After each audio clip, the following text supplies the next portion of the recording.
이 하나님께 먼저 기도드리겠습니다. 하나님 아버지 감사합니다. 하루의 첫 시간을 하나님께 드리게 해주시니 감사합니다. 하나님의 말씀을 듣습니다. 성령님께서 말씀을 전하는 저에게 충만하게 임하여 주셔서 하나님의 말씀과 뜻대로 온전히 전하게 하여 주옵소서. 말씀을 듣는 저희 모두에게도 성령님께서 충만하게 임하여 주셔서 하나님의 말씀과 뜻대로 온전히 듣게 하여 주옵소서. 말씀을 전하는 자와 듣는 자 모두 하나님의 말씀에 순종하며 살아갈 수 있도록 성령님 도와주옵소서. 감사드리며 예수 그리스도의 이름으로 기도드립니다. 아멘. 하나님께서는 당신의 말을 거절하는 시온의 딸 유다 백성에게 북쪽으로부터 잔인하고 자비가 없는 나라를 보내서 심판하실 거라 말씀하셨습니다. 그날의 시온의 딸 유다 백성이 할 수 있는 것이라고는 외아들을 잃은 어머니와 같이 슬퍼하고 통곡하는 것뿐이었습니다. 하나님은 예레미야를 망대와 요새로 삼아 유다 백성이 가는 길을 살펴보게 하셨습니다. 예레미야가 보니 그들에게는 순수한 은을 얻을 수가 없었습니다. 아무리 활활 타는 풀무불에 단련해도 불순물이 없어지지 않았습니다. 그들의 죄악이 도무지 제거되지 않은 것입니다. 그런 유다 백성을 사람들은 내버린 은이라 부르게 됩니다. 7장은 하나님께서 예레미야에게 성전 앞에서 하나님의 말씀을 선포하라 하십니다. 1절 말씀에 여호와께로부터 예레미야에게 말씀이 임합니다. 2절 말씀을 보면 너는 여호와의 집 문에 서서 이 말을 선포하라고 말씀하시는데요. 여호와의 집 문은 성전 문을 말합니다. 여호와께 예배하기 위해 성전 문으로 들어가는 유다 백성에게 하나님의 말씀을 전하라는 것입니다. 3절에서 7절 말씀에 그 내용이 나오는데요. 하나님께서 유다 백성에게 원하는 정의로운 삶에 대해서 말씀하고 있습니다.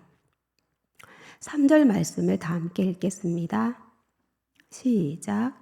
만군의 여호와 이스라엘의 하나님께서 이와 같이 말씀하시되 너희 길과 행위를 바르게 하라.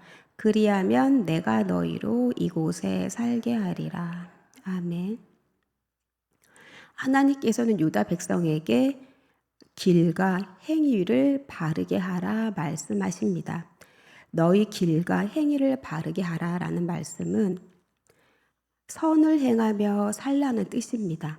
악한 길에서 돌아서 하나님께서 기뻐하시는 선을 행하며 살라 말씀하십니다. 그리하면 하나님께서 그들을 예루살렘 성전이 있는 성에서 살게 하실 거라 약속하십니다. 유다 백성이 길과 행위를 바르게 하지 않으면서 예루살렘 성전을 여호와의 성전으로 부르는 것은 새빨간 거짓말이라고 말씀하십니다. 4절 말씀입니다. 다 함께 읽어보겠습니다. 너희는 이것이 여호와의 성전이라 여호와의 성전이라 여호와의 성전이라 하는 거짓말을 믿지 말라. 아멘. 4절에서 여호와의 성전이라는 말이 3번 반복해서 나오고 있는데요. 이것이 여호와의 성전이라는 거짓말을 믿지 말라 하나님께서 말씀하십니다. 성전이 여호와의 성전이 되지 못하는 이유는 길과 행위를 바르게 하지 않고 있기 때문입니다. 유다 백성은 여호와 하나님의 임재를 상징하는 성전이야말로 자신들의 안전과 번영을 보증해 줄 거라고 생각했습니다. 하지만 율법에 하나님의 말씀에 순종하지 않고 성전에 나오는 자들에게는 성전이 하나님의 임재를 체험하는 거룩한 곳이 아니라 아무 의미 없는 건물일 뿐입니다. 성전 건물 자체가 중요한 것이 아니라 여호와의 말씀에 순종하는 삶의 태도가 중요하기 때문입니다. 유다 백성은 그것을 잊어버리고 있었습니다. 5절에서 7절 말씀에서는 길과 행위를 바르게 하는 삶이 어떤 삶인지 구체적으로 말씀해 주고 있습니다. 5절에서 7절 말씀이 좀 길긴 한데 그래도 다 같이 한번 읽어보겠습니다. 시작. 너희가 만일 바르게 하여 이웃들 사이에 정의를 해가며 이방인과 고아와 가부를 압제하지 아니하며 무지한 자의 피를 이곳에서 흘리지 아니하며 다른 신들 뒤를 따라 화를 자초하지 아니하면 내가 너희를 이곳에 살게 하리니 영원붕토록 준 땅에니라. 아멘. 만일 너희가 길과 행위를 참으로 올바르게 해서 이웃들에게 정의를 실천하고 사회적 약자인 이방인과 고아와 과부를 압제하지 않으며 죄 없는 사람의 피를 성전에서 흘리지 않고 다른 신들을 섬기는 잘못을 저지르지 않는다면 여호와께서는 그들의 조상에게 영원히 선물로 주신 이 땅에서 그들이 계속해서 살 수 있게 하실 거라 말씀하십니다. 하나님께서는 우리가 교회에 나와서 하나님께 드리는 예배에만 관심을 두는 분이 아니십니다. 하나님은 우리가 일상에서 매일매일의 삶에서 가족과 이웃을 어떻게 대하는지 또 하나님만을 섬기고 하나님 말씀만을 따라 살아야 하는데 우상을 섬기고 우상을 따라 자신의 욕심대로 자신의 욕망대로 사는 것은 아는지 우리 모든 영역에 다 관심이 있으시고 또한 지켜보고 계십니다. 8절에서 11절 말씀을 보면 예레미야는 유다 백성의 죄악을 고발합니다. 8절 말씀을 보면은 보라 너희가 무익한 거짓말을 의존하는도다. 아멘. 4절 말씀에 하나님께서 유다 백성에게 여호와의 성전이라는 거짓말을 믿지 말라고 경고하셨는데도 그들은 무익한 거짓말을 믿고 있습니다. 9절 말씀을 보면 너희가 도둑질하며 살인하며 간음하며 거짓 맹세하며 바알에게 분향하며 너희가 알지 못하는 다른 신들을 따르면서라고 말씀하시는데요.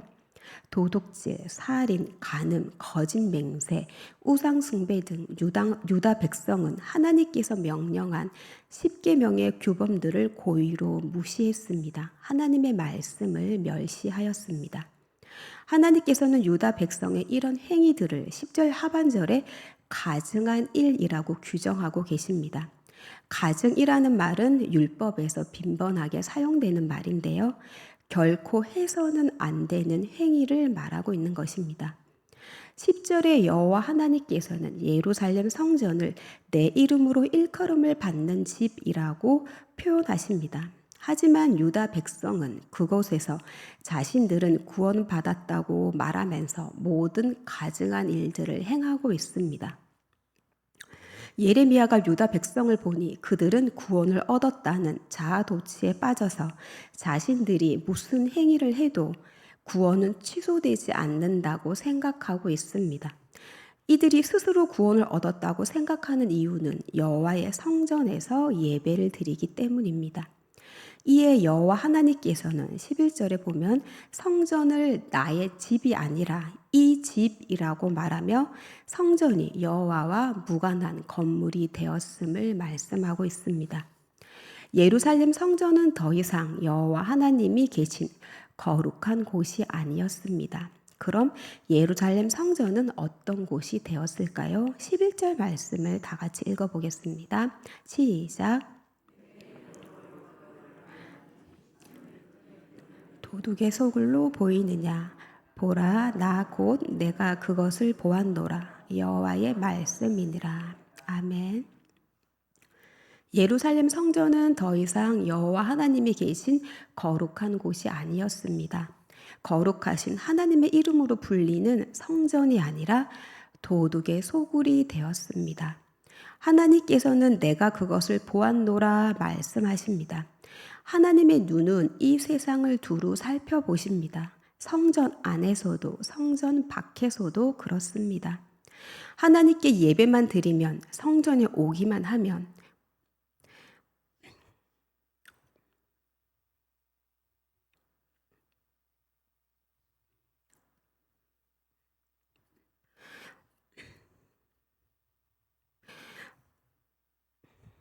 모든 죄를 용서받고 구원을 얻을 수 있다는 잘못된 성전 신학을 가지고 있는 유다 백성, 그들의 거짓된 믿음은 결국 여호와의 이름으로 일컫는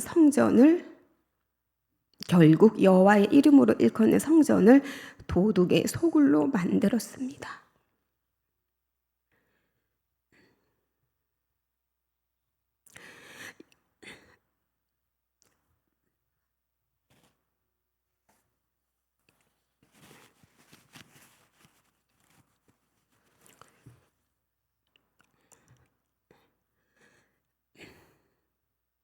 예수님은 성전 정화를 하실 때 성전 안에서 매매하는 자들을 내쫓으시고 장사하는 자들을 엎으시면서 만민이 기도하는 집을 강도의 소굴로 만들었다 말씀하셨는데요. 이 말씀은 하나님을 가장 잘 믿는다고 하는 사람들에게 하신 말씀입니다. 오늘 예레미야를 통해서 하나님의 말씀을 주셨는데요. 이 말씀 또한 하나님을 잘 믿는다고 하는 유다 백성들에게 주신 말씀입니다. 하나님의 거룩한 이름으로 불리는 이 성전을 도둑의 소굴로 만든 유다 백성에게 하나님께서 어떻게 행하실까요? 하나님께서는 실로를 예로 들어 예루살렘이 청할 운명에 대해서 말씀하십니다. 12절 말씀을 다 같이 한번 읽어보겠습니다. 시작.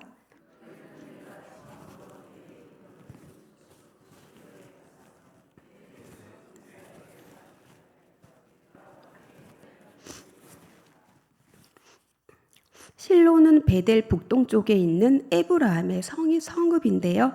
실로는 이스라엘의 중심지였습니다. 여호수아가 하나님과의 만남의 장소인 회막을 세운 곳이 실로였는데 그곳에 하나님의 언약궤를 두었습니다.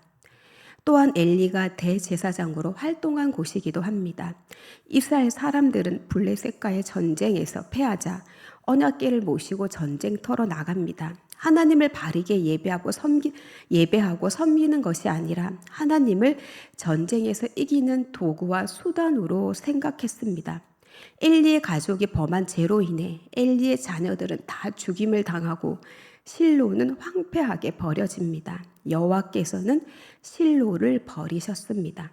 예레미야가 활동할 당시에 실로는 파괴되었습니다. 하나님에 대한 불신을 보여주는 대표적인 예입니다. 14절에 하나님께서 실로에 행한 것 같이 예루살렘에 행할 것이라 말씀하십니다. 여호와 하나님께서 유다 백성에게 이렇게 행하는 이유를 13절에서 말씀하고 있습니다. 13절 말씀도 다 같이 읽어보겠습니다. 시작.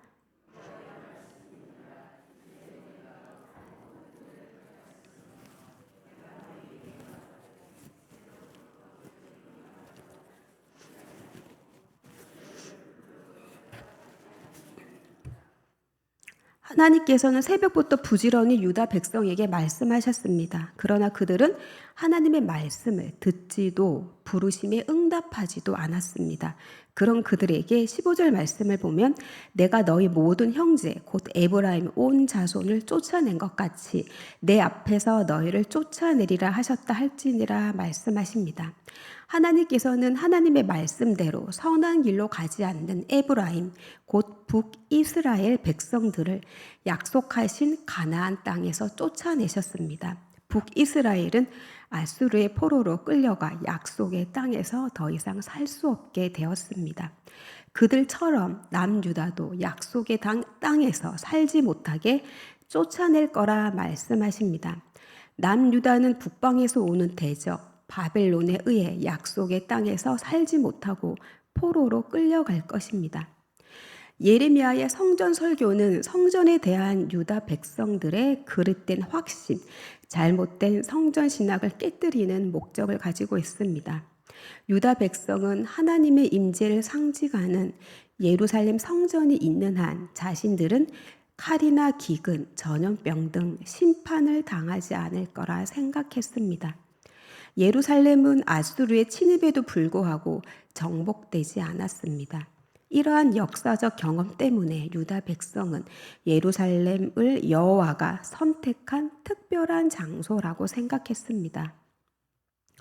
하지만 성전 자체가 안정과 평화를 보증해 주는 것이 아닙니다. 이웃에게 정의와 공의를 행하고 하나님만을 섬기며 하나님의 말씀 따라 선한 길로 갈 때 비로소 참된 안정과 평화, 곧 샬롬이 있는 것입니다. 건물이 성전이 아닙니다. 하나님이 계셔야 성전인 것입니다. 하나님을 경외하고 하나님을 사랑하는 백성들이 있어야 참된 예배입니다. 하나님께서는 너희 길과 행위를 바르게 하면 살 것이라 말씀하십니다. 그러나 유다 백성은 성전을 도둑의 소굴로 만들었습니다. 이웃에게 정의를 행하지 않고 이방인과 고아와 가부를 압제하고 죄 없는 사람들의 피를 성전에서 흘리고 온갖 도둑질에 살인에 간음에 거짓 맹세, 우상들을 섬기는 도둑의 소굴로 만든 것입니다. 이런 곳에는 하나님께서 계실 수가 없습니다. 우리 성전인 교회는 주님이 계실까요?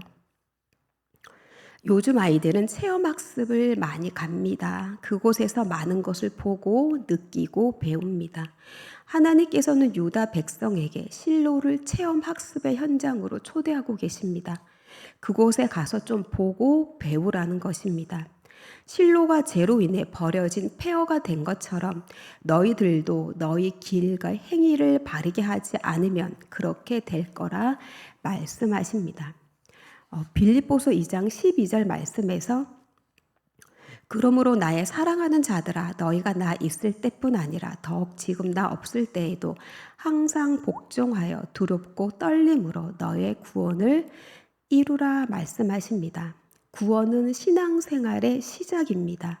예수님을 영접하고 하나님의 자녀가 된 것이 구원의 완성을 의미하는 것이 아닙니다. 구원받은 성도는 구원을 이루어 가야 합니다. 그리스도의 장성한 분량까지 자라가야 합니다.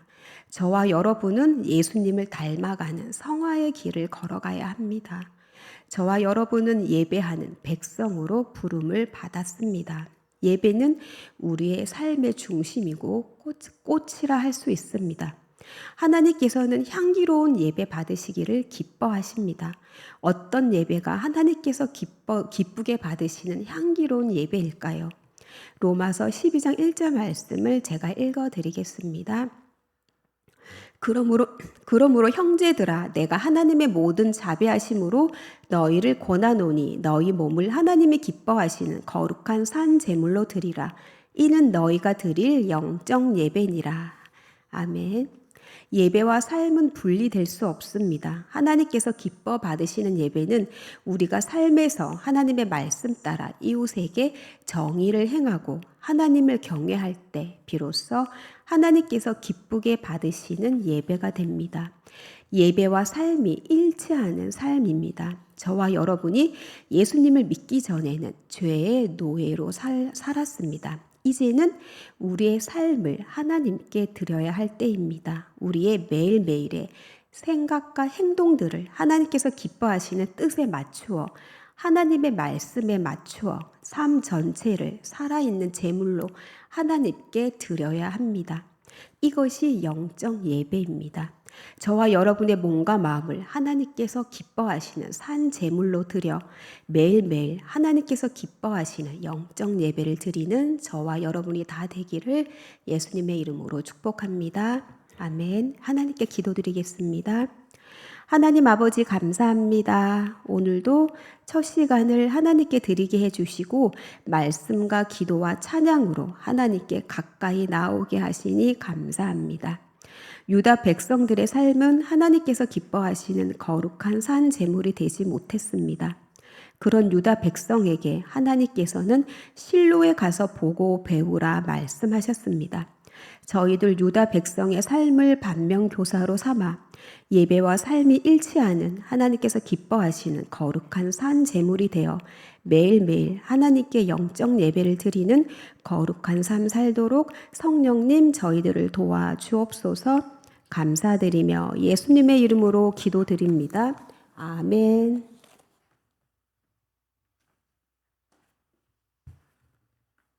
한 번 더 기도하겠습니다. 하나님 감사합니다.